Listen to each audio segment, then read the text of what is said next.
Now, live, this is a special edition of CBS 4 News, tracking Hurricane Charley.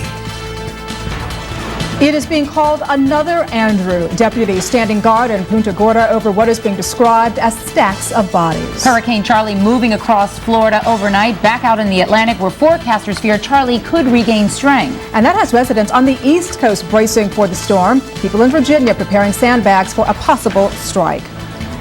Good morning once again, everybody. Welcome to the special edition of CBS 4 News this morning. I'm Danielle Knox. Good to be with you this morning. And I'm Jade Alexander. Officials say hundreds of people are missing this morning. And we do have reporters panned out throughout the state of Florida, from Miami to the West Coast. Let's begin again this morning with CBS 4's Art Barron, who is in Port Charlotte. Actually, we're going to go to Jason Wheeler with a report. Piece by piece, the Charlotte County Sheriff's Department was taken by storm. About a half dozen deputies and the sheriff himself now faced with a personal emergency. Everybody together. How to deal with a roof that was disintegrating. We joined them as they searched for a safe room in their own building. We're all holed up in here. It's the only place that seems to be holding together. If the eye passes, we're going to make a run for the main airport building. Our ears popping from a drop in pressure, we listened to the storm roar by outside, inviting the roof to join it. Communications were hampered too. The situation had become serious. Finally, the call was made to notify others of who we were and where we were, just in case the worst was to come. I'll give you the names of everyone with us. Finally, though, the worst of Charley passed, and the men and women who were just hanging on for survival began to inspect the damage. When we were in there, would you have imagined that it would have been this bad? Never. Not only to their building, but also to their community. What they found was astounding. This Friday the 13th has been unlucky indeed for this area. As far as the eye can see here, it appears that no place has been spared. Charley through here quickly, but left a lasting impression, to say the least. People here walking around in a daze say they can't even begin to think about cleaning up right now because the damage is just too overwhelming. It is simply amazing in places. Now, we are at the Emergency Operations Center where they didn't get it so bad. You can see some of the trees leaning over out here. Also, their dumpsters were tossed around out here in the parking lot, and basically they spilled their contents all over the place. But folks, this looks pretty compared to what you see when you drive down just about any street here in this area. The assessment and cleanup process is going to be very difficult and very long, to say the least. In Punta Gorda, I'm Jason Wheeler for CBS News. Now I think that we're ready to take you out to Art Barron, who's been standing by all morning and all evening long in Port Charlotte. And you know, it's interesting because we're getting a lot of stuff here on the wires, Art, and we got a quote from one lady who said that she could hear nails coming out of her roof, that the walls were closing in around her. She said she just kept praying to God. She says she prayed with her whole heart. Quite a night for those folks up there.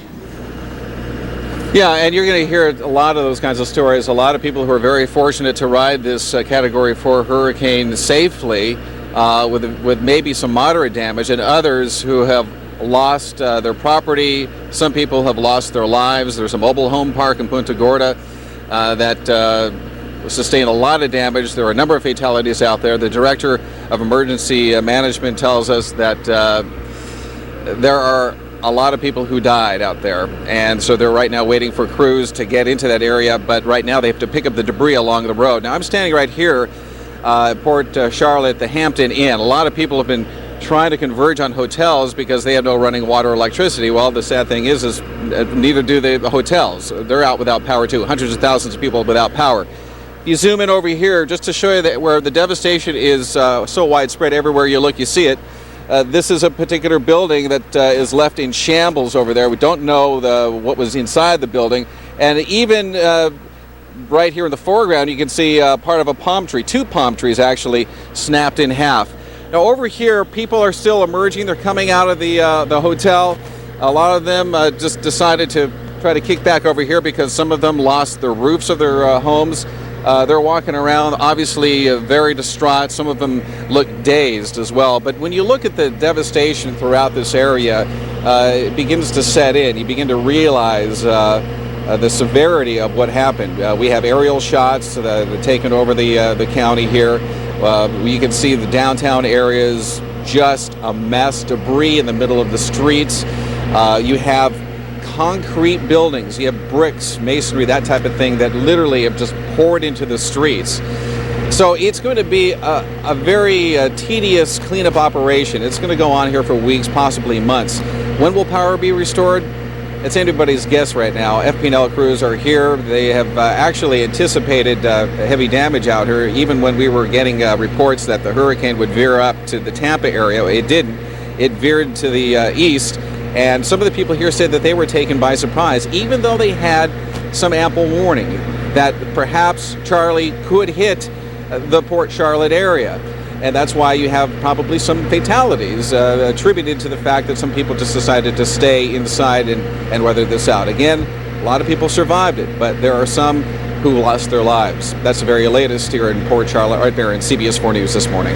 Yeah, and you know, Art, one of those places where we know there are fatalities is at that mobile home park in Punta Gorda. We're hearing reports that 60 body bags have been ordered for that mobile home park. And you touched on it just a little bit ago in terms of folks getting some warning, but thinking, you know, listen, I may just try to ride this one out. And then you look at the results there.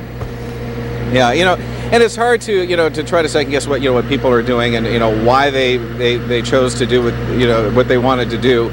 But the fact of the matter is there's death and destruction. And where this death toll is going to be, I don't know. We're still trying to get some assessment on that. Hundreds are missing, though. And that's a very sad situation because, you know, you have relatives who are trying to get in touch with their family members, and they can't do it because phone service out here, cell phone service, is not working. It's spotty at best.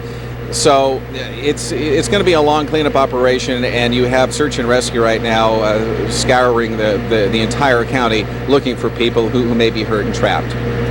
All righty, that is Art Barron reporting for us live. Once again, good job out there, Art. We'll check in with you again in just a bit.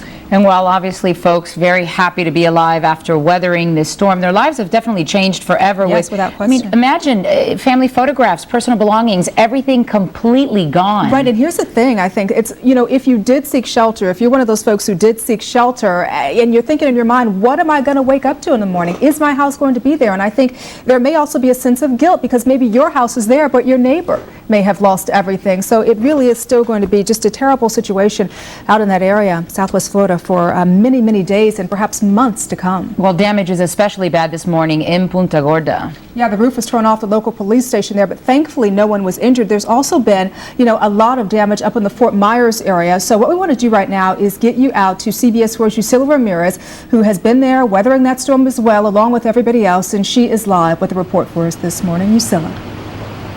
Well, I just wanted to point out a couple of things. I know that a lot of people did decide to ride the storm out, especially people we came across in Fort Myers and Cape Coral, but there were other people who just simply... The place that in all likelihood already can be rebuilt, and as you look at it at home, power structure, they've got a lot of power lines down. Everywhere you go, there's power lines down, but it's not like the entire structure has to be rebuilt, as you were saying. The basic infrastructure looks in place. Maybe we can show, Mark Thompson can show over here. Mark, you see where those houses are over there? When Andrew came through, there were no houses with roofs on them whatsoever. Now we see roofs over there. We see trees with leaves. If you remember, after Andrew, everything was brown and there were nothing but roof timbers poking out of houses. And we do want to emphasize today, with sunup begins the real assessment, the real hard, tough assessment, not only for residents coming into this area, but of course for the emergency crews pouring into this part of Southwest Florida. Now, late last night, I went to one of the hardest hit areas. We were early on.